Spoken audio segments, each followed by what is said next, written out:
محافظ نے کہا، وہاں کوئی انسان نہیں تھا، حملہ آور ہی ہو سکتے ہیں۔ اگر گھوڑے 8 تھے تو وہ بھی 8 ہی ہوں گے۔ چھاپا ماروں کی تعداد زیادہ نہیں ہو سکتی۔ نائب سالار نے کہا، ہم انشاءاللہ انہیں پکڑ لیں گے۔ یہ یاد رکھو کہ وہ چھاپا مار ہیں، سلطان ایوبی نے کہا، اور لڑکیاں جاسوس ہیں۔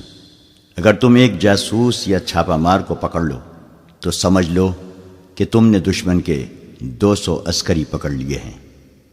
میں ایک جاسوس کو ہلاک کرنے کے لیے دشمن کے 200 عسکریوں کو چھوڑ سکتا ہوں۔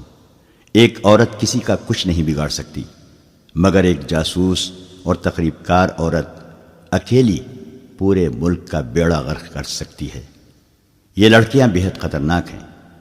اگر وہ مصر کے اندر رہ گئیں تو تمہارا پورے کا پورا لشکر بیکار ہو جائے گا۔ ایک جاسوس یا جاسوسہ کو پکڑنے یا جان سے مارنے کے لیے اپنے 100 سپاہی قربان کر دو۔ یہ سودا پھر بھی سستا ہے۔ چھاپا مار اگر نہ پکڑے جائیں تو مجھے پرواہ نہیں۔ ان لڑکیوں کو ہر قیمت پر پکڑنا ہے۔ ضرورت سمجھو تو تیروں سے انہیں ہلاک کر دو، زندہ نگل کر نہ جائیں۔ 1 گھنٹے کے اندر اندر 20 تیز رفتار سوار روانہ کر دیے گئے۔ ان کا رہنما یہ محافظ تھا اور کمانڈر علی بن سفیان کا ایک نائب زاہدین تھا۔ ان سواروں میں فخر المصری کو علی بن سفیان نے خاص طور پر شامل کیا تھا۔ یہ فخر کی خواہش تھی کہ اسے بالیان اور موبی کے تعاقب کے لیے بھیجا جائے۔ یہ تو نہ علی بن سفیان کو علم تھا نہ فخر المصری کو کہ جن کے تعاقب میں سوار جا رہے ہیں وہ بالیان اور موبی اور ان کے 6 وفادار ساتھی ہیں۔ ادھر سے یہ 20 سوار روانہ ہوئے، جن میں 21واں ان کا کمانڈر تھا۔ ان کا ہدف لڑکیاں تھیں اور انہیں چھوڑا کر لے جانے والے ادھر سے صلیبیوں کے 20 کمانڈر آ رہے تھے، جن میں 21واں ان کا کمانڈر تھا۔ ان کا بھی ہدف یہی لڑکیاں تھیں، مگر ان کی کمزوری یہ تھی کہ وہ پیدل آ رہے تھے۔ دونوں پارٹیوں میں سے کسی کو بھی معلوم نہ تھا کہ جن کے تعاقب میں وہ جا رہے ہیں وہ کہاں ہیں۔ صلیبیوں کی کمانڈو پارٹی اگلے روز سورج غروب ہونے سے کچھ دیر پہلے خاصا فاصلہ طے کر چکی تھی۔ راستہ اوپر چڑھ رہا تھا۔ وہ علاقہ نشیب و فراز کا تھا۔ یہ لوگ بلندی پر گئے تو انہیں دور ایک میدان میں، جہاں کھجور کے بہت سے درختوں کے ساتھ دوسری قسم کے درخت بھی تھے، بے شمار اونٹ کھڑے نظر آئے۔ انہیں بٹھا بٹھا کر ان سے سامان اتارا جا رہا تھا۔ 12-14 گھوڑے بھی تھے۔ ان کے سوار فوجی معلوم ہوتے تھے، باقی تمام شتربان تھے۔ یہ 21 صلیبی رک گئے۔ انہوں نے ایک دوسرے کی طرف دیکھا، جیسے انہیں یقین نہ آ رہا ہو کہ وہ اونٹ اور گھوڑے ہیں۔ یہی ان کی ضرورت تھی۔ ان کے کمانڈر نے پارٹی کو روک لیا اور کہا، ہم سچے دل سے صلیب پر ہاتھ رکھ کر قسم کھا کر آئے ہیں۔ وہ دیکھو صلیب کا کرشمہ، یہ معجزہ ہے۔ خدا نے آسمان سے تمہارے لیے سواری بھیجی ہے۔ تم میں سے جس کے دل میں کسی بھی گناہ کا یا فرض سے کوتاہی کا یا جان بجا کر بھاگنے کا خیال ہے، وہ فوراً نکال دو۔ خدا کا بیٹا جو مظلوموں کا دوست اور ظالموں کا دشمن ہے، تمہاری مدد کے لیے آسمان سے اتر آیا ہے۔ سب کے چہروں پر تھکن کے جو آثار تھے وہ غائب ہو گئے اور چہروں پر رونق آ گئی۔ انہوں نے ابھی اس پہلو پر غور ہی نہیں کیا تھا کہ اتنے بے شمار اونٹوں اور گھوڑوں میں سے جن کے ساتھ اتنے زیادہ شتربان اور فوجی ہیں، وہ اپنی ضرورت کے مطابق جانور کس طرح حاصل کریں گے۔ یہ 100 کے لگ بھگ اونٹوں کا قافلہ تھا جو محاذ پر فوج کے لیے راشن لے جا رہا تھا۔ چونکہ ملک کے اندر دشمن کا کوئی خطرہ نہیں تھا، اس لیے قافلے کی حفاظت کا کوئی خاص اہتمام نہیں کیا گیا تھا۔ صرف 10 گھوڑ سوار ساتھ بھیج دیے گئے تھے۔ شتربان نہتے تھے۔ ابھی چھاپا مار اور شپقوں مارنے والے میدان میں نہیں آئے تھے۔ صلیبیوں کے یہ 21 آدمی پہلے چھاپا مار تھے، یا اس سے پہلے صلاح الدین نے شپقوں کا وہ طریقہ آزمایا تھا جس میں تھوڑے سے سواروں نے سوڈانیوں کی فوج کے عقبی حصے پر حملہ کیا اور غائب ہو گئے تھے۔ اس وار کرو اور بھاگو کے طریقے جنگ کی کامیابی کو دیکھتے ہوئے سلطان ایوبی نے تیز رفتار، ذہین اور جسمانی لحاظ سے غیر معمولی طور پر صحت مند عسکریوں کے دستے تیار کرنے کا حکم دیا تھا، اور دشمن کے ملک میں لڑاکا جاسوس بھیجنے کی اسکیم بھی تیار کر لی تھی۔ لیکن سلیبیوں کو ابھی شبقوں اور چھاپوں کی نہیں سوجھی تھی۔ کسی نجی قافلے کو ڈاکو بعض اوقات لوٹ لیا کرتے تھے۔ سرکاری قافلے ہمیشہ محفوظ رہتے تھے، اسی لیے فوجوں کے رسد کے قافلے بے خوف و خطر رواں دواں رہتے تھے۔ اس سے پہلے بھی اسی محاذ کے لیے 2 بار رسد کے قافلے جا چکے تھے اور اسی علاقے سے گزرے تھے، لہذا حفاظتی اقدامات کی ضرورت نہیں سمجھی جاتی تھی۔ یہ قافلہ بھی خطروں سے بے پرواہ محاذ کو جا رہا تھا اور رات کے لیے یہاں پڑاؤ کر رہا تھا۔ اس سے تھوڑی ہی دور قافلے کے لیے بہت بڑا خطرہ آ رہا تھا۔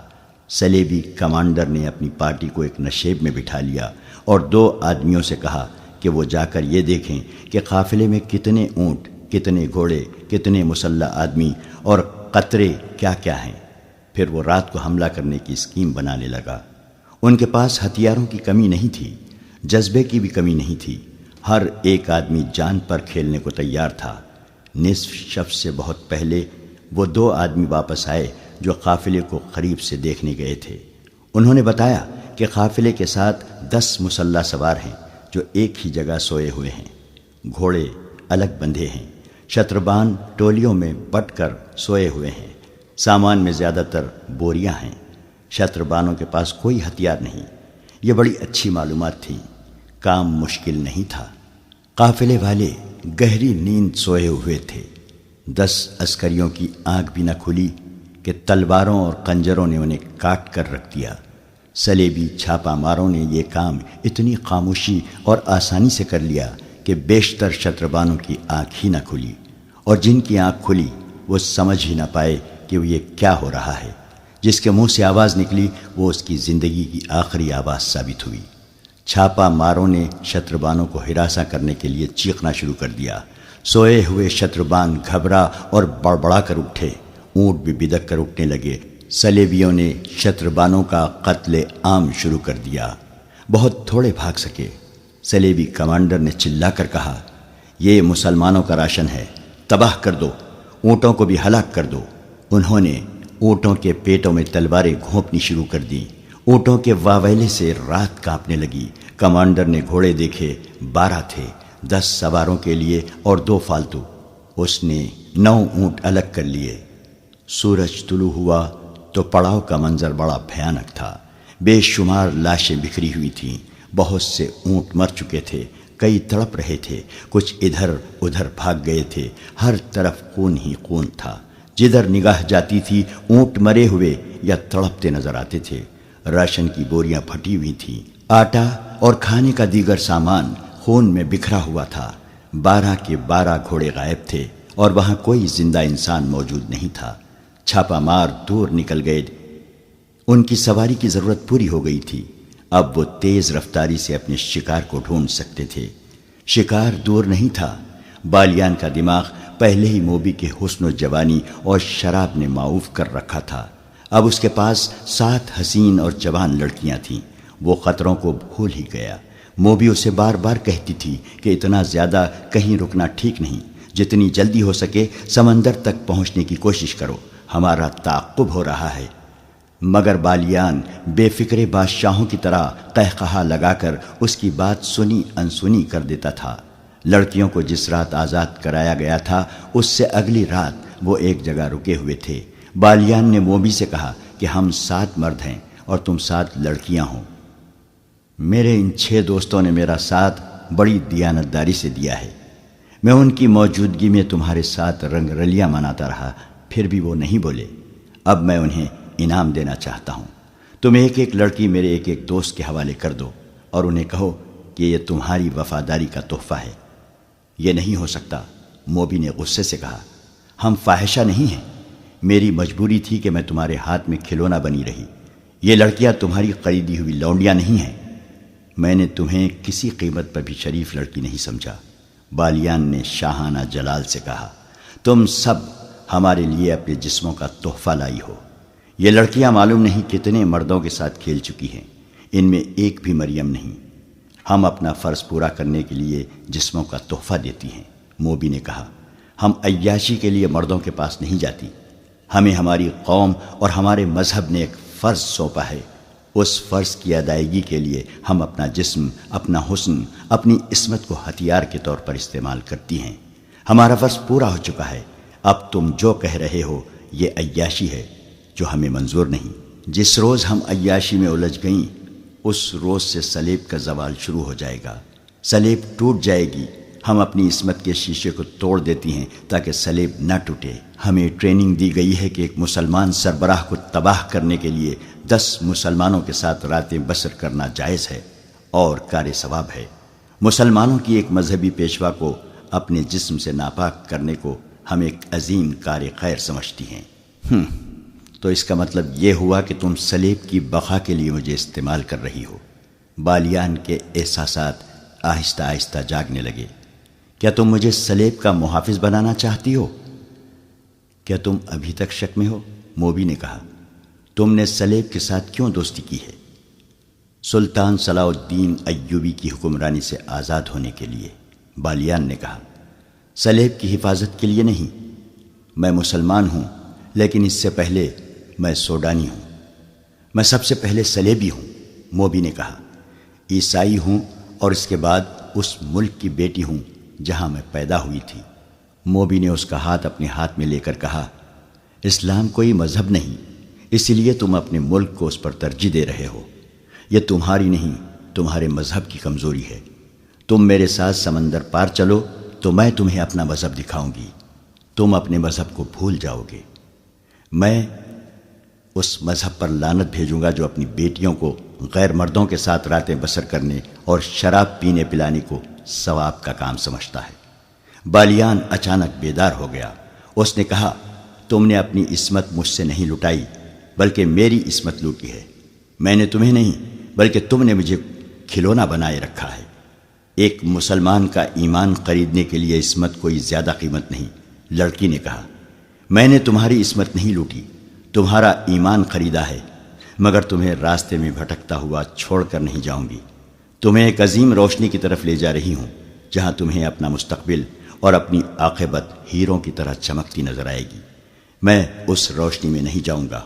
بالیان نے کہا، دیکھو بالیان، موبی نے کہا، مرد، جنگجو مرد وعدے اور سودے سے پھرا نہیں کرتے۔ تم میرا سودا قبول کر چکے ہو۔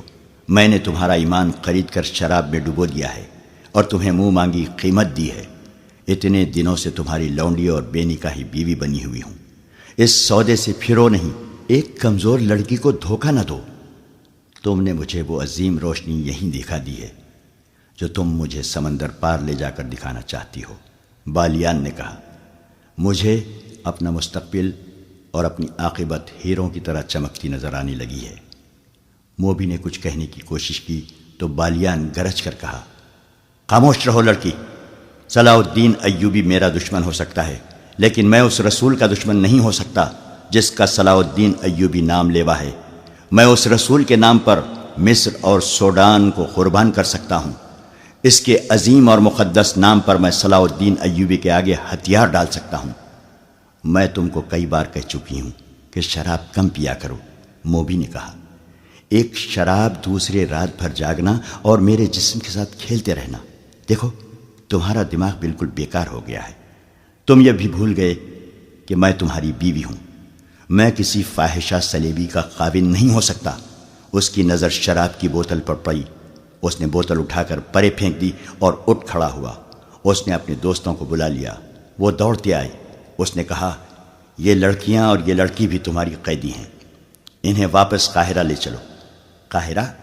ایک نے حیران ہو کر کہا، آپ قاہرہ جانا چاہتے ہیں؟ ہاں، اس نے کہا، قاہرہ۔ حیران ہونے کی ضرورت نہیں، اس ریگزار میں کب تک بھٹکتے رہیں گے؟ کہاں جائیں گے؟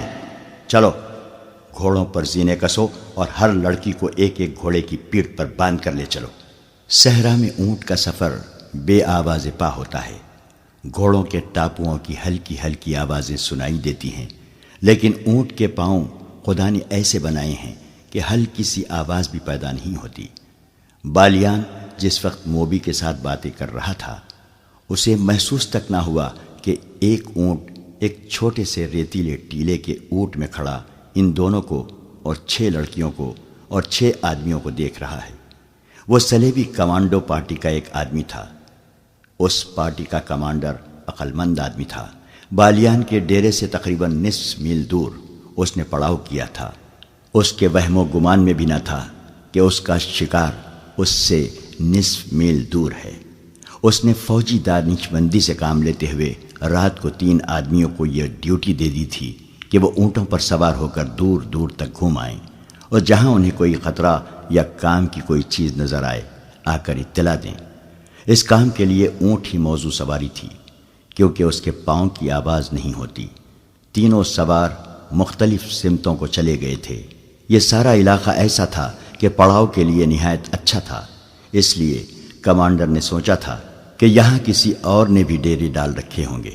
ایک شتر سوار کو روشنی سی نظر آئی تو وہ اس طرف چل پڑا۔ یہ ایک چھوٹی سی مشل تھی جو بالیان کے عارضی کیمپ میں جل رہی تھی۔ شتر سوار آگے گیا تو ایک ٹیلے کے پیچھے ہو گیا۔ یہ اتنا ہی اونچا تھا کہ اونٹ پر سوار ہو کر آگے دیکھتا جا سکتا تھا۔ اونٹ اور سوار اس کے پیچھے چھپ گئے تھے۔ اسے ہلکی ہلکی روشنی میں لڑکیاں نظر آئیں جو بالیان کے فوجی دوستوں کے ساتھ گپ شپ لگا رہی تھیں۔ ان سے کچھ دور ایک اور لڑکی ایک آدمی کے ساتھ باتیں کرتی نظر آئی۔ ذرا پرے بہت سے گھوڑے بندھے ہوئے تھے۔ ان میں وہ گھوڑے بھی تھے جو ان لوگوں نے قیدیوں کے محافظوں کو قتل کر کے حاصل کیے تھے۔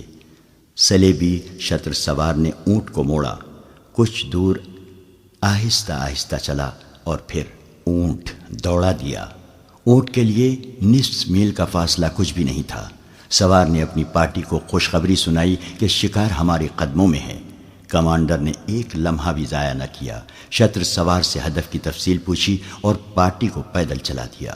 گھوڑوں کے قدموں کی آواز سے شکار چوکنا ہو جانے کا خطرہ تھا۔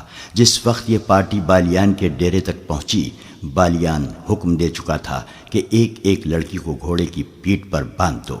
اس کے دوست حیرت زدہ ہو کر بالیان کو دیکھ رہے تھے کہ اس کا دماغ خراب ہو گیا ہے۔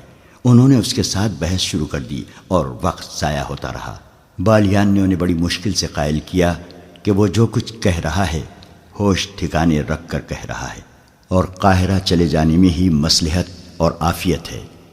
لڑکیاں پریشانی کے عالم میں اسے دیکھ رہی تھیں۔ بالیان کے آدمیوں نے گھوڑوں پر زینے ڈالی اور لڑکیوں کو پکڑ لیا۔ اچانک ان پر آفت ٹوٹ پڑی۔ بالیان نے بلند آواز سے بار بار کہا، ہم ہتھیار ڈالنا چاہتے ہیں، لڑکیوں کو قاہرہ لے جا رہے ہیں۔ وہ حملہ آوروں کو سلطان ایوبی کے فوجی سمجھ رہا تھا، لیکن ایک خنجر نے اس کے دل میں اتر کر اسے خاموش کر دیا۔ اس کے دوست اتنے زیادہ آدمیوں کے ایسے اچانک حملے کا مقابلہ نہ کر سکے، سنبھلنے سے پہلے ہی ختم ہو گئے۔ سلیبیوں کا چھاپا کامیاب تھا، لڑکیاں آزاد ہو چکی تھیں۔ چھاپا مار انہیں فوراً اپنی جگہ لے گئے۔ انہوں نے کمانڈر کو پہچان لیا، وہ بھی ان کی پارٹی کا جاسوس تھا۔ انہوں نے رات وہیں بسر کرنے کا فیصلہ کیا اور پہرے کے لیے 2 سنتری کھڑے کر دیے جو ڈیرے کے ارد گرد گھومنے لگے۔ سلطان ایوبی کے بھیجے ہوئے سوار اس جگہ سے ابھی دور تھے جہاں سے قیدی لڑکیاں بالیان کے آدمیوں نے رہا کرائی تھیں۔ رات کو بھی چلے جا رہے تھے، تعاقب میں وقت ضائع کرنا نہیں چاہتے تھے۔ راہنما ان کے ساتھ تھا، وہ راستہ اور جگہ بھولا نہیں تھا۔ وہ انہیں اس جگہ لے گیا جہاں ان پر حملہ ہوا تھا۔ ایک مشل جلا کر دیکھا گیا، وہاں رابن اور اس کے ساتھیوں کی لاشیں اور ان کے محافظوں کی لاشیں پڑی تھیں۔ یہ چیری پھاڑی اور کھائی ہوئی تھیں۔ اس وقت بھی صحرائی لومڑیاں اور گیدڑ انہیں کھا رہے تھے۔ سواروں کو دیکھ کر یہ درندے بھاگ گئے۔ دن کے وقت انہیں گدھ کھاتے رہے تھے۔ محافظ اپنے کمانڈر کو اس جگہ لے گیا جہاں سے اس نے گھوڑا کھولا تھا۔ وہاں سے مشل کی روشنی میں زمین دیکھی گئی۔ گھوڑوں کے قدموں کے نشان نظر آ رہے تھے اور سمت کی نشاندہی کر رہے تھے جدھر یہ گئے تھے، مگر رات کے وقت ان نشانیوں کو دیکھ دیکھ کر چلنا بہت مشکل تھا۔ وقت ضائع ہونے کا اور بھٹک جانے کا ڈر تھا۔ رات کو وہیں قیام کیا گیا۔ سلیبی پارٹی کے کیمپ میں سب جاگ رہے تھے، وہ بہت خوش تھے۔ کمانڈر نے فیصلہ کیا تھا کہ صحرا کی تاریکی میں بحر روم کی طرف روانہ ہو جائیں گے۔ اس وقت میگنانا ماریوس نے کہا کہ مقصد ابھی پورا نہیں ہوا، صلاح الدین ایوبی کو قتل کرنا باقی ہے۔ کمانڈر نے کہا کہ یہ اس صورت میں ممکن تھا کہ وہ لڑکیوں کے پیچھے قاہرہ چلے جاتے۔ اب وہ قاہرہ سے بہت دور ہیں، اس لیے قتل کی مہم ختم کی جاتی ہے۔ یہ میری مہم ہے جسے موت کے سوا کوئی ختم نہیں کر سکتا۔ میگنانا ماریوس نے کہا، میں نے صلاح الدین ایوبی کو قتل کرنے کا حلف اٹھایا تھا۔ مجھے ایک ساتھی اور ایک لڑکی کی ضرورت ہے۔ یہ فیصلہ مجھے کرنا ہے کہ ہمیں کیا کرنا ہے۔ کمانڈر نے کہا، سب پر فرض ہے کہ میرا حکم مانے، میں کسی کے حکم کا پابند نہیں۔ میگنانا ماریوس نے کہا، تم سب خدا کے حکم کے پابند ہو۔ کمانڈر نے اسے ڈانٹ دیا۔ میگنانا ماریوس کے پاس تلوار تھی۔ وہ اٹھ کھڑا ہوا اور کمانڈر پر تلوار سونت لی۔ ان کے ساتھی درمیان میں آ گئے۔ میگنانا ماریوس نے کہا، میں خدا کا دھتکارا ہوا انسان ہوں۔ میں گناہ اور بے انصافی کے درمیان بھٹک رہا ہوں۔ کیا تم جانتے ہو مجھے 30 سالوں کے لیے قید خانے میں کیوں رکھا گیا تھا؟ 5 سال گزرے، میری ایک بہن جس کی عمر 16 سال تھی اغوا کر لی گئی تھی۔ میں غریب آدمی ہوں، میرا باپ مر چکا ہے، ماں اندھی ہے، میرے چھوٹے چھوٹے بچے ہیں۔ محنت مشقت کر کے میں ان سب کا پیٹ پالتا تھا۔ میں نے گرجے میں صلیب پر لٹکے ہوئے یسوع مسیح کے بت سے بہت دفعہ پوچھا تھا کہ میں غریب کیوں ہوں۔ میں نے کبھی کوئی گناہ نہیں کیا، میں دیانتداری سے اتنی محنت کرتا ہوں، مگر میرے کنبے کے پیٹ پھر بھی خالی رہتے ہیں۔ میری ماں کو خدا نے کیوں اندھا کیا ہے؟ یسوع مسیح نے مجھے کوئی جواب نہیں دیا، اور جب کنواری بہن اغوا ہو گئی تو میں نے گرجے میں جا کر کنواری مریم کی تصویر سے پوچھا تھا کہ میری کنواری بہن کے کنوارے پن پر تجھے ترس کیوں نہیں آیا؟ وہ معصوم تھی، اس پر خدا نے یہ ظلم کیا تھا کہ اسے خوبصورتی دے دی تھی۔ مجھے یسوع مسیح نے بھی کوئی جواب نہیں دیا، مجھے کنواری مریم نے بھی کوئی جواب نہیں دیا۔ ایک روز مجھے ایک بہت ہی امیر آدمی کے نوکر نے بتایا کہ تمہاری بہن اس امیر آدمی کے گھر میں ہے۔ وہ عیاش آدمی ہے، کنواریوں کو اغوا کراتا ہے، تھوڑے دن اس کے ساتھ کھیلتا ہے اور انہیں کہیں غائب کر دیتا ہے، لیکن وہ آدمی بادشاہ کے دربار میں بیٹھتا ہے، لوگ اس کی عزت کرتے ہیں۔ بادشاہ نے اسے رتبے کی تلوار دی ہے۔ گناہ گار ہوتے ہوئے خدا اس پر خوش ہے، دنیا کا قانون اس کے ہاتھ میں ہے۔ میں اس کے گھر گیا اور اپنی بہن واپس مانگی۔ اس نے مجھے دھکے دے کر اپنے محل سے نکال دیا۔ میں پھر گرجے گیا، یسوع مسیح کے بت اور کنواری مریم کی تصویر کے آگے رویا، خدا کو پکارا۔ مجھے کسی نے کوئی جواب نہیں دیا۔ میں گرجے میں اکیلا تھا۔ پادری آ گیا، اس نے مجھے ڈانٹ کر گرجے سے نکال دیا، کہنے لگا، یہاں سے تصویریں چوری ہو چکی ہیں، نکل جاؤ ورنہ پولیس کے حوالے کر دوں گا۔ میں نے حیران ہو کر اس سے پوچھا، کیا یہ خدا کا گھر نہیں ہے؟ اس نے جواب دیا، تم مجھ سے پوچھے بغیر خدا کے گھر میں کیسے آئے؟ اگر گناہوں کی معافی مانگنی ہے تو میرے پاس آؤ، اپنا گناہ بیان کرو، میں خدا سے کہوں گا کہ تمہیں بخش دے۔ تم خدا سے براہ راست کوئی بات نہیں کر سکتے، جاؤ نکلو یہاں سے۔ اور میرے دوستو، مجھے خدا کے گھر سے نکال دیا گیا۔ وہ ایسے لہجے میں بول رہا تھا کہ سب پر سناٹا طاری ہو گیا۔ لڑکیوں کے آنسو نکل آئے۔ صحرا کی رات کے سکوت میں اس کی باتوں کا تاثر سب پر طلسم بن کر طاری ہو گیا۔ وہ کہہ رہا تھا، میں پادری کو، یسوع مسیح کے بت کو، کنواری مریم کی تصویر کو اور اس خدا کو جو مجھے گرجے میں نظر نہیں آیا، شک کی نظروں سے دیکھتا نکل گیا۔ گھر گیا تو اندھی ماں نے پوچھا، میری بچی آئی ہے یا نہیں؟ میری بیوی نے پوچھا، میرے بچوں نے پوچھا۔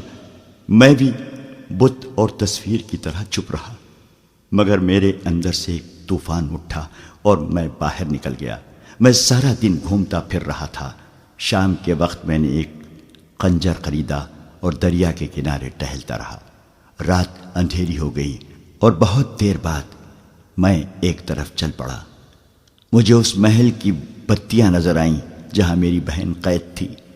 میں بہت تیز چل پڑا اور اس محل کے پچھواڑے چلا گیا۔ میں اتنا چالاک اور ہوشیار آدمی نہیں تھا، لیکن مجھ میں چالاکی آ گئی۔ میں پچھلے دروازے سے اندر چلا گیا۔ محل کے کسی کمرے میں شور شرابہ تھا، شاید لوگ شراب پی رہے تھے۔ میں ایک کمرے میں داخل ہوا تو ایک نوکر نے مجھے روکا۔ میں نے خنجر اس کے سینے پر رکھ دیا اور اپنی بہن کا نام بتا کر پوچھا کہ وہ کہاں ہے؟ نوکر مجھے اندر کی سیڑھیوں سے اوپر لے گیا اور ایک کمرے میں داخل کر کے کہا کہ یہاں ہے۔ میں اندر گیا تو میرے پیچھے دروازہ بند ہو گیا۔ کمرہ خالی تھا۔ دروازہ کھلا اور بہت سے لوگ اندر آ گئے۔ ان کے پاس تلواریں اور ڈنڈے تھے۔ میں نے کمرے کی چیزیں اٹھا کر ان پر پھینکنی شروع کر دی۔ بہت توڑ پھوڑ کی۔ انہوں نے مجھے پکڑ لیا، مجھے مارا پیٹا اور میں بے ہوش ہو گیا۔ ہوش میں آیا تو میں ہتھکڑیوں اور بیڑیوں میں جکڑا ہوا تھا۔ میرے خلاف الزام یہ تھے کہ میں نے ڈاکہ ڈالا، بادشاہ کے درباری کا گھر برباد کیا اور 3 آدمیوں کو قتل کی نیت سے زخمی کیا۔ میری فریاد کسی نے نہ سنی اور مجھے 30 سال سزائے قید دے کر قید خانے کے جہنم میں پھینک دیا۔ ابھی 5 سال پورے ہوئے ہیں۔ میں انسان نہیں رہا۔ تم قید خانے کی سختیاں نہیں جانتے۔ دن کے وقت مویشیوں جیسا کام لیتے ہیں اور رات کو کتوں کی طرح زنجیر ڈال کر کوٹریوں میں بند کر دیتے ہیں۔ مجھے کچھ معلوم نہیں تھا کہ میری اندھی ماں زندہ ہے یا مر چکی۔ بیوی بچوں کا بھی پتہ نہ تھا۔ مجھے خطرناک ڈاکو سمجھ کر کسی سے ملنے نہیں دیا جاتا تھا۔ میں ہر وقت سوچتا رہتا تھا کہ خدا سچا ہے یا میں سچا ہوں۔ سنا تھا کہ خدا بے گناہوں کو سزا نہیں دیتا، مگر مجھے خدا نے کس گناہ کی سزا دی تھی؟ میرے بچوں کو کس گناہ کی سزا دی تھی؟ میں 5 سال اسی الجھن میں مبتلا رہا۔ کچھ دن گزرے، فوج کے 2 افسر قید خانے میں آئے۔ وہ اس کام کے لیے جس پر ہم آئے ہوئے ہیں آدمی تلاش کر رہے تھے۔ میں اپنے آپ کو پیش نہیں کرنا چاہتا تھا کیونکہ یہ بادشاہوں کے لڑائی جھگڑے تھے۔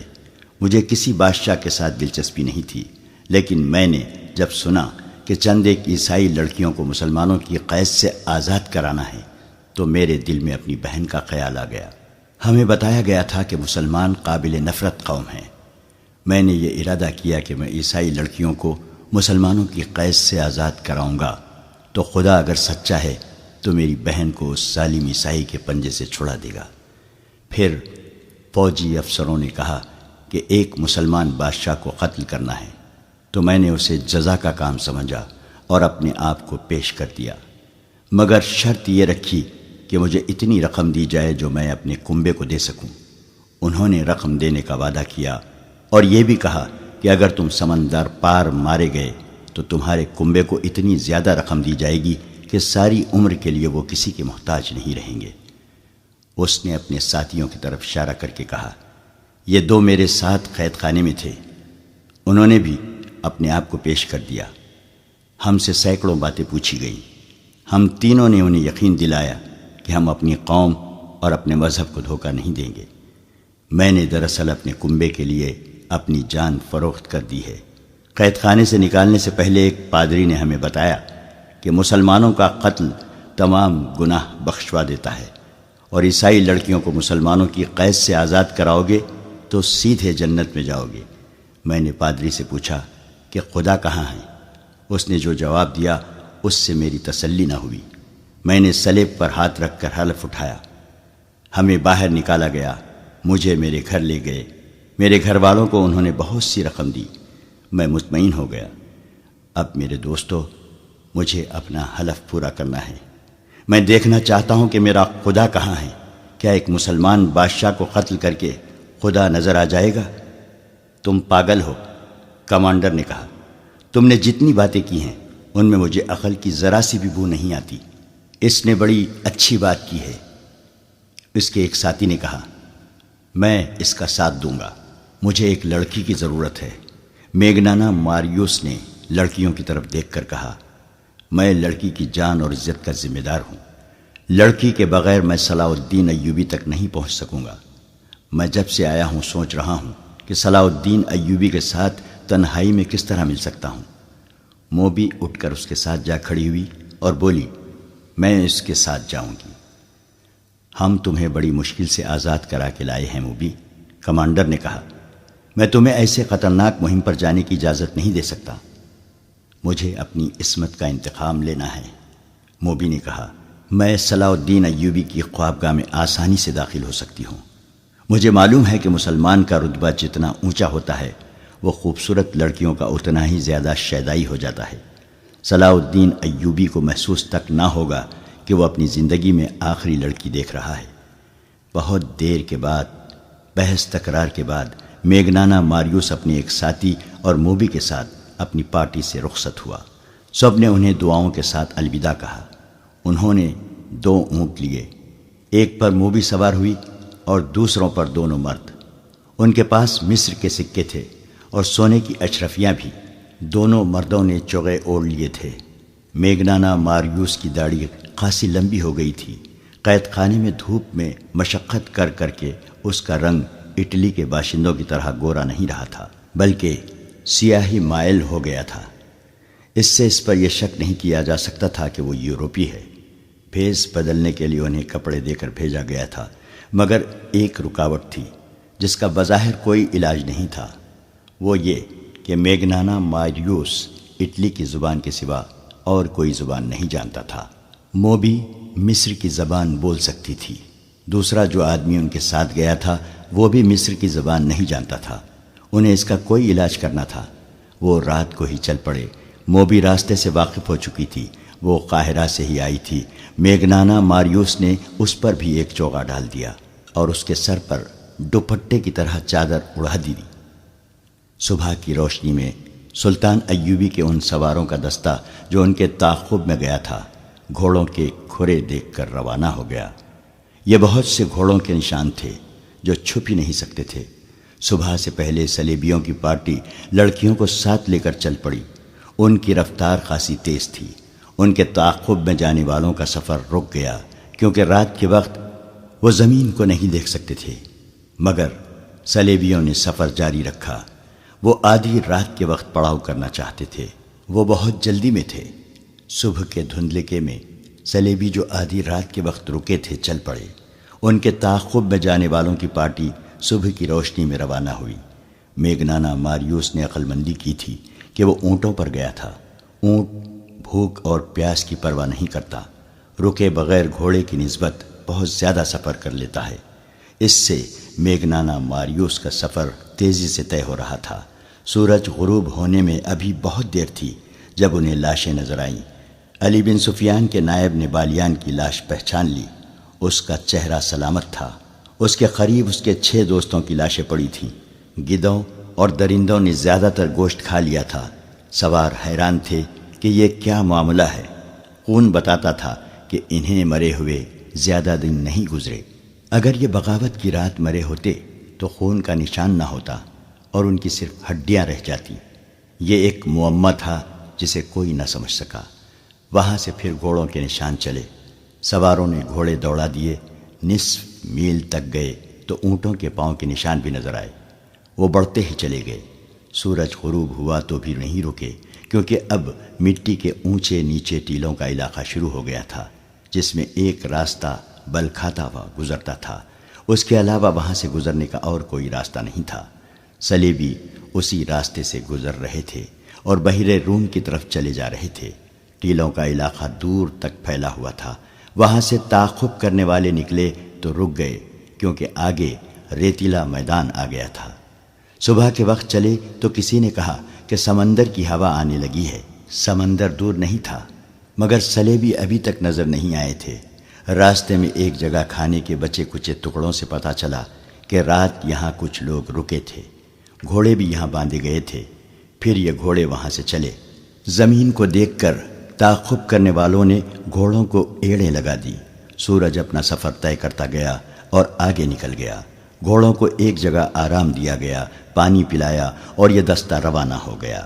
سمندر کی ہوائیں تیز ہو گئی تھیں اور ان میں سمندر کی بو صاف محسوس ہوتی تھی۔ پھر ساحل کی چٹانیں نظر آنے لگی۔ زمین بتا رہی تھی کہ گھوڑے آگے آگے جا رہے ہیں اور یہ بے شمار گھوڑے ہیں۔ ساحل کی چٹانیں گھوڑوں کی رفتار سے قریب آ رہی تھیں۔ تعاقب کرنے والوں کو ایک چٹان پر 2 آدمی نظر آئے۔ وہ اس طرف دیکھ رہے تھے۔ وہ تیزی سے سمندر کی طرف اتر گئے۔ گھوڑے اور تیز ہو گئے۔ چٹانوں کے قریب گئے تو انہیں گھوڑے روکنے پڑے، کیونکہ کئی جگہوں سے چٹانوں کے پیچھے جایا جا سکتا تھا۔ ایک آدمی کو چٹان پر چڑھ کر آگے دیکھنے کو بھیجا گیا۔ وہ آدمی گھوڑے سے اتر کر دوڑتا گیا اور ایک چٹان پر چڑھنے لگا۔ اوپر جا کر اس نے لیٹ کر دوسری طرف دیکھا اور پیچھے ہٹایا۔ وہیں سے اس نے سواروں کو اشارہ کیا کہ پیدل آؤ۔ سوار گھوڑوں سے اترے اور دوڑتے ہوئے چٹان تک گئے۔ سب سے پہلے علی بن سفیان کا نائب اوپر گیا۔ اس نے آگے دیکھا اور دوڑ کر نیچے اترا۔ اس نے اپنے دستے کو بکھیر دیا اور انہیں مختلف جگہوں پر جانے کو کہا۔ دوسری طرف گھوڑوں کے ہنہنانے کی آوازیں آ رہی تھیں۔ سلیبی وہاں موجود تھے۔ یہ وہ جگہ تھی جہاں سمندر چٹانوں کو کاٹ کر اندر آ جاتا تھا۔ اس پارٹی نے اپنی کشتی وہاں باندھ دی تھی۔ وہ گھوڑوں سے اتر کر کشتی میں سوار ہو رہے تھے۔ کشتی بہت بڑی تھی۔ لڑکیاں کشتی میں سوار ہو چکی تھیں۔ گھوڑے چھوڑ دیے گئے تھے۔ اچانک ان پر تیر برسنے لگے۔ تمام کو ہلاک نہیں کرنا تھا، انہیں زندہ پکڑنا تھا۔ بہت سے کشتی میں کود گئے اور کشتی کے چپو مارنے لگے۔ پیچھے جو رہ گئے وہ تیروں کا نشانہ بن گئے تھے۔ کشتی میں جانے والوں کو للکارا گیا مگر وہ نہ رکے۔ وہاں سمندر گہرا تھا۔ کشتی آہستہ آہستہ جا رہی تھی۔ ادھر سے اشاروں پر تیر اندازوں نے کشتی پر تیر برسا دیے۔ چپوؤں کی حرکت بند ہو گئی۔ تیروں کی دوسری باڑ گئی، پھر تیسری اور چوتھی باڑ لاشوں میں پیوست ہو گئی۔ ان میں اب کوئی بھی زندہ نہ تھا۔ کشتی وہیں ڈولنے لگی۔ سمندر کی موجیں ساحل کی طرف آتیں اور چٹانوں سے ٹکرا کر واپس چلی جاتی تھیں۔ ذرا سی دیر میں کشتی ساحل پر واپس آ گئی۔ سواروں نے نیچے جا کر کشتی پکڑ لی۔ وہاں صرف لاشیں تھیں۔ لڑکیاں بھی مر چکی تھیں۔ بعض کو 2 تیر لگے تھے۔ کشتی کو باندھ دیا گیا اور سواروں کا دستہ محاذ کی طرف روانہ ہو گیا۔ کیمپ دور نہیں تھا۔ میگنانا ماریوس قاہرہ کی ایک سرائے میں قیام پذیر تھا۔ اس سرائے کا ایک حصہ عام اور کمتر مسافروں کے لیے تھا اور دوسرا حصہ عمرہ اور اونچی حیثیت کے مسافروں کے لیے۔ اس حصے میں دولت مند تاجر بھی قیام کیا کرتے تھے۔ ان کے لیے شراب اور ناچنے گانے والیوں کا بھی انتظام کیا جاتا تھا۔ میگنانا ماریوس اسی خاص حصے میں ٹھہرا۔ موبی کو اس نے اپنی بیوی بتایا اور اپنے ساتھی کو معتمد ملازم۔ موبی کی خوبصورتی اور جوانی نے سرائے والوں پر میگنانا ماریوس کا رعب طاری کر دیا۔ ایسی حسین اور جوان بیوی کسی بڑے دولت مند ہی کی ہو سکتی تھی۔ سرائے والوں نے اس کی طرف خصوصی توجہ دی۔ موبی نے اپنے آپ کو مسلمان ظاہر کر کے صلاح الدین ایوبی کے گھر اور دفتر کے متعلق معلومات حاصل کر لی۔ اس نے یہ بھی معلوم کر لیا کہ سلطان ایوبی نے سوڈانیوں کو معافی دے دی ہے اور سوڈانی فوج توڑ دی ہے۔ اسے یہ بھی پتہ چل گیا کہ سوڈانی سالاروں اور کمانداروں وغیرہ کے حرم خالی کر دیے گئے ہیں اور یہ بھی کہ انہیں زرعی زمینیں دی جا رہی ہیں۔ یہ میگنانا ماریوس کی غیر معمولی دلیری تھی یا غیر معمولی حماقت کہ وہ اس ملک کی زبان تک نہیں جانتا تھا، پھر بھی اتنے خطرناک مشن پر آ گیا تھا۔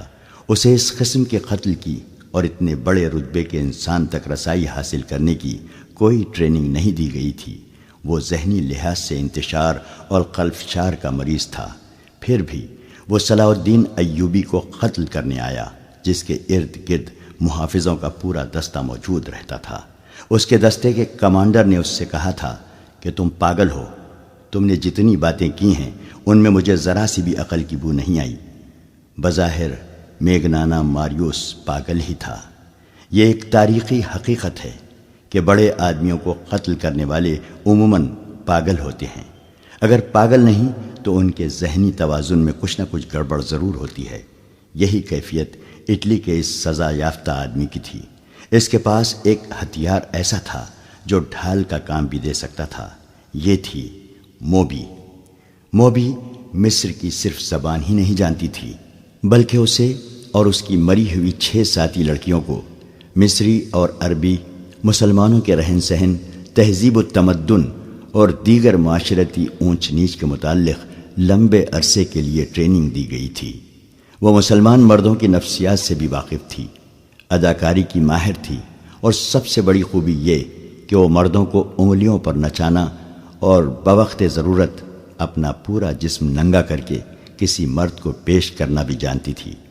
یہ تو کوئی بھی نہیں بتا سکتا کہ بند کمرے میں میگنانا ماریوس، موبی اور ان کے ساتھی نے کیا باتیں کیں اور کیا منصوبہ بنایا۔ البتہ ایسا ثبوت پرانی تحریروں میں ملتا ہے کہ 3-4 روز سرائے میں قیام کے بعد میگنانا ماریوس باہر نکلا تو اس کی داڑھی دھلی دھلائی تھی۔ اس کے چہرے کا رنگ سوڈانیوں کی طرح گہرا بادامی تھا، جو مصنوعی ہو سکتا تھا لیکن مصنوعی لگتا نہیں تھا۔ اس نے معمولی قسم کا چوغا اور سر پر معمولی قسم کا رومال اور امامہ باندھ رکھا تھا۔ موبی سر سے پاؤں تک سیاہ برقع نما لبادے میں تھی اور اس کے چہرے پر باریک نقاب اس طرح پڑا تھا کہ ہونٹ اور تھوڑی ڈھکی ہوئی تھی۔ پیشانی تک چہرہ ننگا تھا، پیشانی پر اس کے بھورے ریشمی بال پڑے ہوئے تھے اور اس کا حسن ایسا نکھرا ہوا تھا کہ راہ جاتے لوگ رک کر دیکھتے تھے۔ ان کا ساتھی معمولی سے لباس میں تھا جس سے پتہ چلتا تھا کہ نوکر ہے۔ سرائے کے باہر دو نہایت اعلیٰ نسل کے گھوڑے کھڑے تھے۔ یہ سرائے والوں نے میگنانا ماریوس کے لیے اجرت پر منگوائے تھے، کیونکہ اس نے کہا تھا کہ وہ اپنی بیوی کے ساتھ سیر کے لیے جانا چاہتا ہے۔ میگنانا ماریوس اور موبی گھوڑوں پر سوار ہو گئے اور جب گھوڑے چلے تو ان کا ساتھی نوکروں کی طرح پیچھے پیچھے چل پڑا۔ صلاح الدین ایوبی اپنے نائبین کو سامنے بٹھائے سوڈانیوں کے متعلق احکامات دے رہا تھا۔ وہ یہ کام بہت جلدی ختم کرنا چاہتا تھا، کیونکہ اس نے فیصلہ کر لیا تھا کہ سلطان زنگی کی بھیجی ہوئی فوج مصر کی نئی فوج اور وفادار سوڈانیوں کو ساتھ ملا کر ایک فوج بنائے گا اور فوری طور پر یروشلم پر چڑھائی کرے گا۔ بحر روم کی شکست کے بعد جبکہ سلطان زنگی نے فرینکوں کو بھی شکست دے دی تھی، ایک لمبے عرصے تک صلیبیوں کے سنبھلنے کا کوئی امکان نہیں تھا۔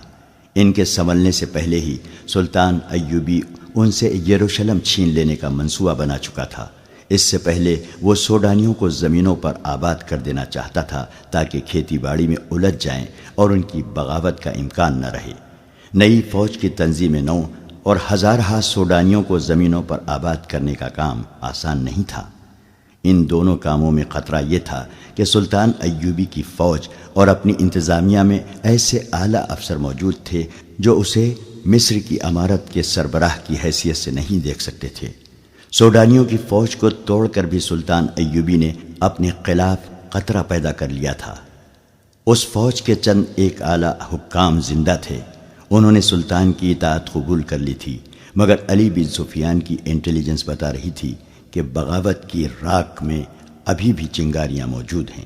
انٹیلیجنس کی رپورٹ یہ بھی تھی کہ ان باغی سربراہوں کو اپنی شکست کا اتنا افسوس نہیں جتنا صلیبیوں کی شکست کا غم ہے، کیونکہ وہ بغاوت دب جانے کے بعد بھی صلیبیوں سے مدد لینا چاہتے تھے اور مصر کی انتظامیہ اور فوج کے 2-3 اعلیٰ حکام کو سوڈانیوں کی شکست کا افسوس تھا، کیونکہ وہ آس لگائے بیٹھے تھے کہ سلطان صلاح الدین ایوبی مارا جائے گا یا بھاگ جائے گا۔ یہ ایمان فروشوں کا ٹولہ تھا، لیکن سلطان ایوبی کا ایمان مضبوط تھا۔ اس نے مخالفین سے واقف ہوتے ہوئے بھی ان کے خلاف کوئی کارروائی نہ کی، ان کے ساتھ نرمی سے اور خلوص سے پیش آتا رہا۔ کسی محفل میں اس نے ان کے خلاف کوئی بات نہ کی، اور جب کبھی اس نے ماتحتوں سے اور فوج سے خطاب کیا تو ایسے الفاظ کبھی نہ کہے کہ میں اپنے مخالفین کو مزہ چکھا دوں گا۔ کبھی دھمکی آمیز یا طنزیہ الفاظ استعمال نہیں کیے، البتہ ایسے الفاظ اکثر اس کے منہ سے نکلتے تھے۔ اگر کسی ساتھی کو ایمان بیچتا دیکھو تو اسے روکو، اسے یاد دلاؤ کہ وہ مسلمان ہے، اس کے ساتھ مسلمانوں جیسا سلوک کرو تاکہ وہ دشمن کے اثر سے آزاد ہو جائے۔ لیکن در پردہ وہ مخالفین کی سرگرمیوں سے باخبر رہتا تھا۔ علی بن سفیان کا محکمہ بہت ہی زیادہ مصروف ہو گیا تھا۔ سلطان ایوبی کو زیر زمین سیاست کی اطلاعیں باقاعدگی سے دی جا رہی تھیں۔ اب اس کے محکمے کی ذمہ داری اور زیادہ بڑھ گئی تھی۔ محافظوں اور شتربانوں کے قتل کی اطلاع بھی قاہرہ آ چکی تھی۔ اس سے پہلے جاسوسوں کا گروہ جس میں لڑکیاں بھی تھیں، محافظوں سے نامعلوم افراد نے آزاد کرا لیا تھا۔ ان 2 واقعات نے یہ ثابت کر دیا تھا کہ ملک میں صلیبی جاسوس اور چھاپہ مار موجود ہیں، اور یہ بھی ظاہر ہوتا تھا کہ انہیں یہاں کے باشندوں کی پشت پناہی اور پناہ حاصل ہے۔ ابھی یہ اطلاع نہیں پہنچی تھی کہ چھاپہ ماروں اور لڑکیوں کے عین اس وقت ختم کر دیا گیا ہے جب وہ کشتی میں سوار ہو رہے تھے۔ چھاپہ ماروں کے سرگرمیوں کو روکنے کے لیے فوج کے 2 دستے سارے علاقے میں گشت کے لیے گزشتہ شام روانہ کر دیے گئے اور انٹیلیجنس کے نظام کو اور زیادہ وسیع کر دیا گیا تھا۔ صلاح الدین ایوبی قدرے پریشان بھی تھا۔ وہ کیا عزم لے کے مصر میں آیا تھا اور اب سلطنت اسلامیہ کے استحکام اور وسعت کے لیے اس نے کیا کیا منصوبے بنا لیے تھے، مگر اس کے خلاف زمین کے اوپر سے بھی اور زمین کے نیچے سے بھی ایسا طوفان اٹھا تھا کہ اس کے منصوبے لرزنے لگے تھے۔ اسے پریشانی یہ تھی کہ مسلمان کی تلوار مسلمان کی گردن پر لٹک رہی تھی۔ ایمان کا نیلام ہونے لگا تھا۔ سلطنت اسلامیہ کی خلافت بھی سازشوں کے جال میں الجھ کر سازشوں کا حصہ اور آلائے کار بن گئی تھی۔ زن اور زر نے عرب کی سرزمین کو ہلا ڈالا تھا۔ سلطان ایوبی اس سے بھی بے خبر نہیں تھا کہ اسے قتل کرنے کی سازشیں ہو رہی تھیں، لیکن اس پر بھی وہ کبھی پریشان نہیں ہوا تھا۔ کہا کرتا تھا کہ میری جان اللہ کے ہاتھ میں ہے، اس کی ذات باری کو جب زمین پر میرا وجود بیکار لگے گا تو مجھے اٹھا لے گا، لہٰذا اس نے اپنے طور پر اپنی حفاظت کا کبھی فکر نہیں کیا تھا۔ یہ تو اس کی فوجی انتظامیہ کا بندوبست تھا کہ اس کے ارد گرد محافظوں کے دستے اور انٹیلیجنس کے آدمی موجود رہتے تھے، اور علی بن سفیان تو اس معاملے میں بہت چوکس تھا۔ ایک تو یہ اس کی ڈیوٹی تھی، دوسرے یہ کہ وہ سلطان ایوبی کو اگر پیغمبر نہیں تو اپنا پیر و مرشد ضرور سمجھتا تھا۔ اس روز سلطان ایوبی نائبین کو احکامات اور ہدایت دے رہا تھا جب دو گھوڑے اس کے محافظ دستے کی بنائی ہوئی ہت پر رکے۔ انہیں محافظوں کے کمانڈر نے روک لیا تھا۔ سوار میگنانا ماریوس اور موبی تھے۔ وہ گھوڑوں سے اترے تو گھوڑوں کی باگیں ان کی ساتھی نے تھام لی۔ موبی نے کمانڈر سے کہا کہ وہ اپنے باپ کو ساتھ لائی ہے، سلطان ایوبی سے ملنا ہے۔ کمانڈر نے میگنانا ماریوس سے بات کی اور ملاقات کی، وجہ پوچھی۔ میگنانا ماریوس نے جیسے اس کی بات سنی ہی نہ ہو، وہ یہ زبان سمجھتا ہی نہیں تھا۔ موبی نے اپنا نام اسلامی بتایا تھا۔ اس نے کمانڈر سے کہا، اس سے بات کرنا بیکار ہے، یہ گونگا اور بہرا ہے۔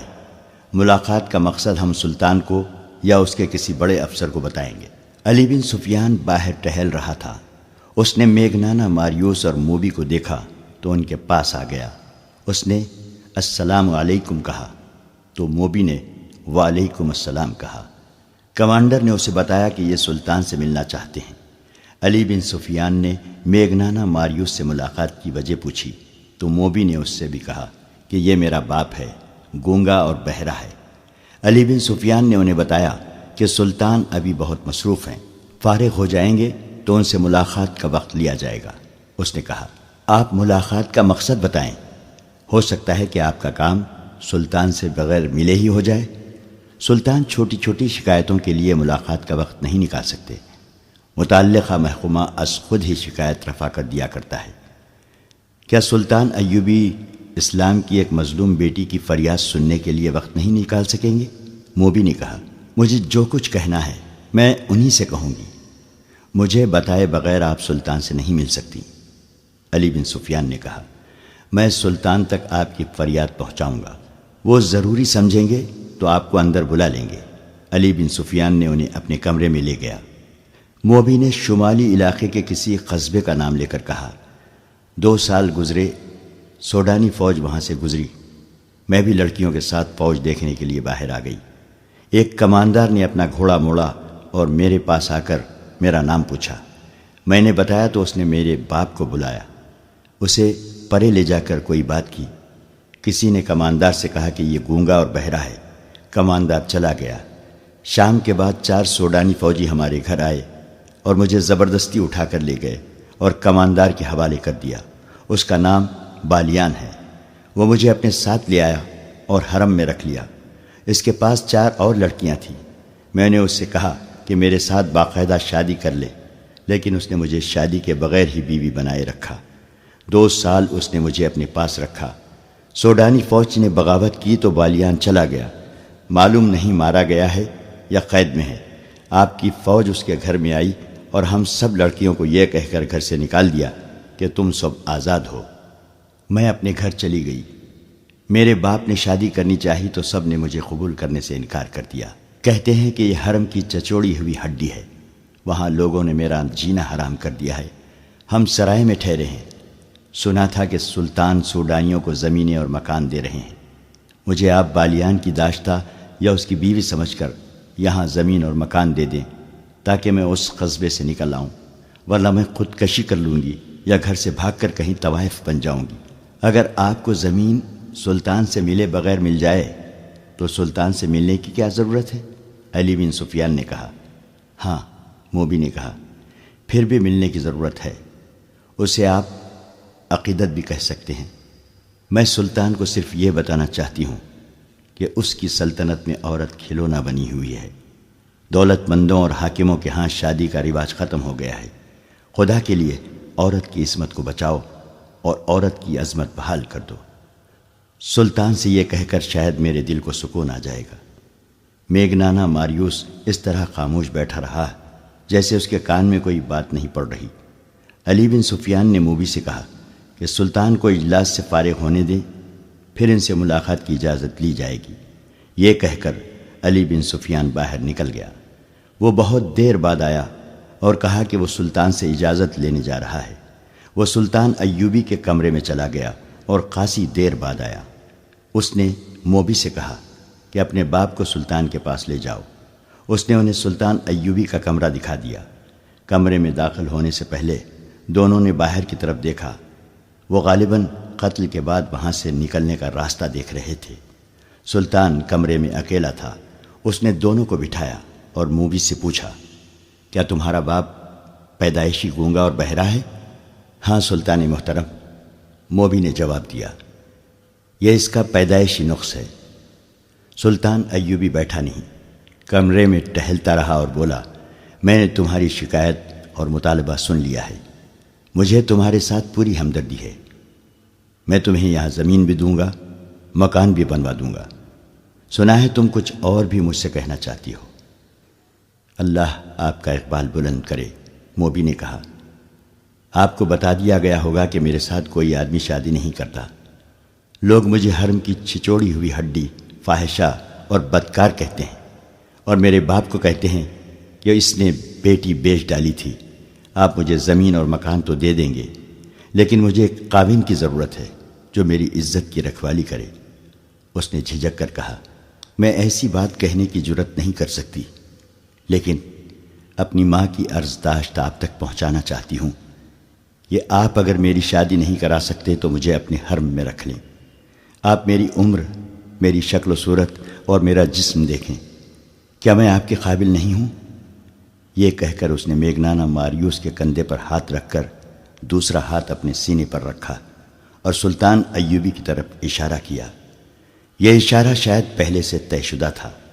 میگنانا ماریوس نے دونوں ہاتھ جوڑ کر سلطان ایوبی کی طرف کیے اور پھر موبی کے ہاتھ پکڑ کر سلطان ایوبی کی طرف بڑھائے، جیسے وہ یہ کہہ رہا تھا کہ میری بیٹی کو قبول کر لو، میرا کوئی حرم نہیں لڑکی۔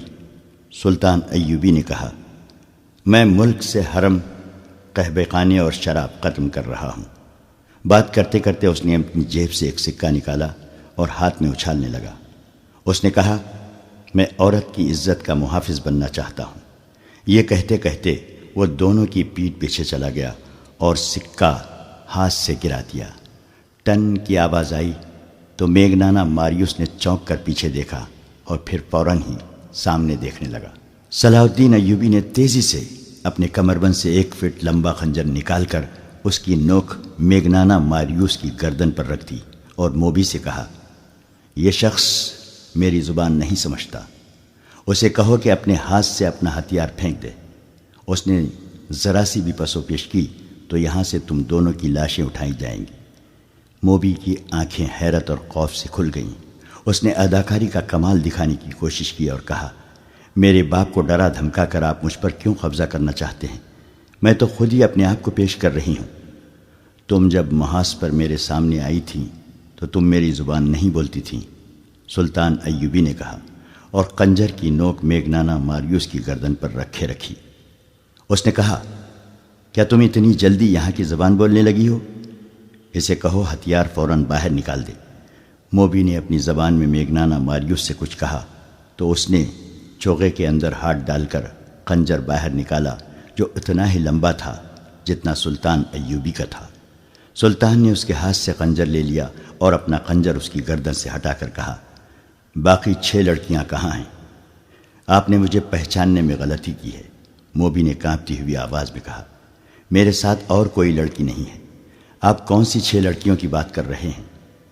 مجھے خدا نے آنکھیں دی ہیں، سلطان ایوبی نے کہا، اور خدا نے مجھے ذہن بھی دیا ہے جس میں وہ چہرے نقش ہو جاتے ہیں جنہیں ایک بار آنکھ دیکھ لیتی ہے۔ تمہارا چہرہ جو آدھا نقاب میں ہے میں نے پہلے بھی دیکھا ہے۔ تمہیں اور تمہارے اس ساتھی کو خدا نے اتنا ناقص ذہن دیا ہے کہ جس کام کے لیے تم آئے تھے تم اس قابل نہیں۔ سرائے میں تم دونوں خاوند اور بیوی تھے اور یہاں آ کر تم باپ اور بیٹی بن گئے، مگر تم ہو کچھ بھی نہیں، اور تمہارا ایک ساتھی باہر گھوڑوں کے پاس کھڑا ہے، وہ تمہارا نوکر نہیں، اسے گرفتار کر لیا گیا ہے۔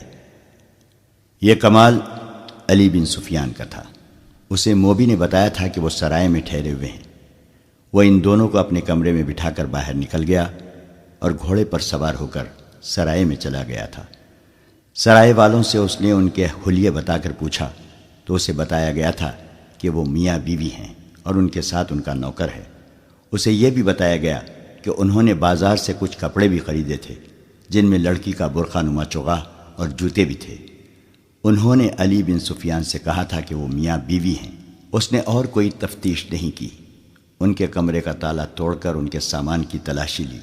اس سے چند ایسی اشیاء برآمد ہوئیں جنہوں نے شک کو یقین میں بدل دیا۔ علی بن سفیان سمجھ گیا کہ سلطان ایوبی سے ان کا تنہائی میں ملنے کا مطلب کیا ہو سکتا ہے۔ اس نے ان کے گھوڑے دیکھے تھے، اعلیٰ نسل کے تیز رفتار گھوڑے تھے۔ سرائے والے سے ان گھوڑوں کے متعلق پوچھا گیا تو اس نے بتایا کہ یہ تینوں مسافر اونٹوں پر آئے تھے اور یہ گھوڑے لڑکی نے یہ کہہ کر منگوائے تھے کہ نہایت اچھے ہوں اور تیز رفتار ہوں۔ سرائے والوں نے یہ بھی بتایا تھا کہ لڑکی کا خاوند گونگا ہے اور نوکر بھی گونگا معلوم ہوتا ہے، وہ کسی سے بات نہیں کرتا۔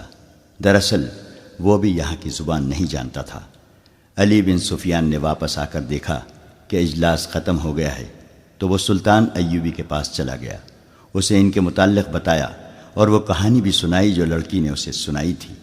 پھر سرائے سے جو معلومات اس نے حاصل کی تھیں اور ان کے سامان سے جو مشکوک چیزیں برآمد کی تھیں وہ دکھائیں اور اپنی رائے یہ دی کہ آپ کو قتل کرنے آئے ہیں، آپ سے تنہائی میں ملنا چاہتے ہیں۔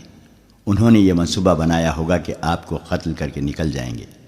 جتنی دیر میں کسی کو پتہ چلے گا اتنی دیر میں وہ تیز رفتار گھوڑوں پر سوار ہو کر شہر سے دور جا چکے ہوں گے، اور یہ بھی ہو سکتا ہے کہ یہ لوگ آپ کو اتنی خوبصورت لڑکی کے چکر میں ڈال کر خوابگاہ میں قتل کرنا چاہتے ہوں۔ سلطان ایوبی سوچ میں پڑ گیا، پھر کہا انہیں ابھی گرفتار نہ کرو، میرے پاس بھیج دو۔ علی بن سفیان نے انہیں اندر بھیج دیا اور خود سلطان کے کمرے کے دروازے کے ساتھ لگا کھڑا رہا۔ اس نے محافظ دستے کے کمانڈر کو بلا کر کہا ان دونوں گھوڑوں کو اپنے گھوڑوں کے ساتھ باندھ دو اور زینے اتار دو، اور ان کے ساتھ جو آدمی ہے اسے اپنی حراست میں بٹھا لو، اس کی تلاشی لو، اس کے کپڑوں کے اندر خنجر ہوگا، وہ اس سے لے لو۔ ان احکام پر عمل ہو گیا۔ میگنانا ماریوس کا ساتھی گرفتار ہو گیا، اس سے ایک خنجر برآمد ہوا، گھوڑوں پر بھی قبضہ کر لیا گیا، اور جب انہیں سلطان ایوبی کے کمرے میں داخل کیا گیا تو باتوں باتوں میں سلطان نے ایک سکہ فرش پر پھینک کر یقین کر لیا کہ یہ شخص بہرا نہیں۔ سکے کی آواز پر اس نے فوراً پیچھے مڑ کر دیکھا تھا۔ صلاح الدین ایوبی نے لڑکی سے کہا اسے کہو کہ میری جان صلیبیوں کے خدا کے ہاتھ میں نہیں، میرے اپنی خدا کے ہاتھ میں ہے۔ موبی نے اپنی زبان میں میگنانا ماریوس سے بات کی تو اس نے چونک کر کچھ کہا۔ موبی نے سلطان ایوبی سے کہا یہ کہتا ہے کیا آپ کا خدا کوئی اور ہے، اور کیا مسلمان بھی خدا کو مانتے ہیں؟ اس سے کہو کہ مسلمان اس خدا کو مانتے ہیں جو سچا ہے اور سچے عقیدے والوں کو عزیز رکھتا ہے۔ سلطان ایوبی نے کہا مجھے کسی نے بتایا ہے کہ تم دونوں مجھے قتل کرنے آئے ہو۔ میرے خدا نے، اگر تمہارا خدا سچا ہوتا تو تمہارا خنجر مجھے ہلاک کر چکا ہوتا۔ میرے خدا نے تمہارا خنجر میرے ہاتھ میں دے دیا ہے۔ اس نے ایک تلوار کہیں سے نکالی اور چند اور اشیاء انہیں دکھا کر کہا یہ تلوار اور یہ چیزیں تمہاری ہیں، یہ تمہارے ساتھ سمندر پار سے آئی ہیں، تم سے پہلے یہ مجھ تک پہنچ گئی ہیں۔ میگنانا ماریوس حیرت سے اٹھ کھڑا ہوا، اس کی آنکھیں ابل کر باہر آ گئیں۔ جتنی باتیں ہوئیں وہ موبی کی وساست سے ہوئیں۔ میگنانا ماریوس نے بولنا شروع کر دیا اور وہ صرف اپنی زبان بولتا سمجھتا تھا۔ خدا کے متعلق یہ باتیں سن کر اس نے کہا یہ شخص سچے عقیدے کا معلوم ہوتا ہے، میں اس کی جان لینے آیا تھا، لیکن اب میری جان اس کے ہاتھ میں ہے۔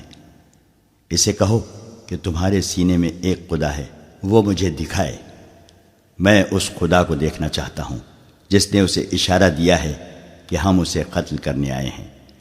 سلطان ایوبی کے پاس اتنی لمبی چوڑی باتوں کا وقت نہیں تھا۔ اسے چاہیے تھا کہ ان دونوں کو جلاد کے حوالے کر دیتا، لیکن اس نے دیکھا کہ یہ شخص بھٹکا ہوا معلوم ہوتا ہے۔ اگر یہ پاگل نہیں تو یہ ذہنی طور پر گمراہ ضرور ہے۔ چنانچہ اس نے اس کے ساتھ دوستانہ انداز سے باتیں شروع کر دیں۔ اس دوران علی بن سفیان اندر آ گیا۔ وہ دیکھنا چاہتا تھا کہ سلطان خیریت سے تو ہے۔ سلطان ایوبی نے مسکرا کر کہا، سب ٹھیک ہے علی، میں نے ان سے خنجر لے لیا ہے۔ علی بن سفیان سکون کی آہ بھر کر باہر چلا گیا۔ میگنانا ماریوس نے کہا، بیشتر اس کے کہ سلطان میری گردن تن سے جدا کر دے، میں اپنی زندگی کی کہانی سنانے کی مہلت چاہتا ہوں۔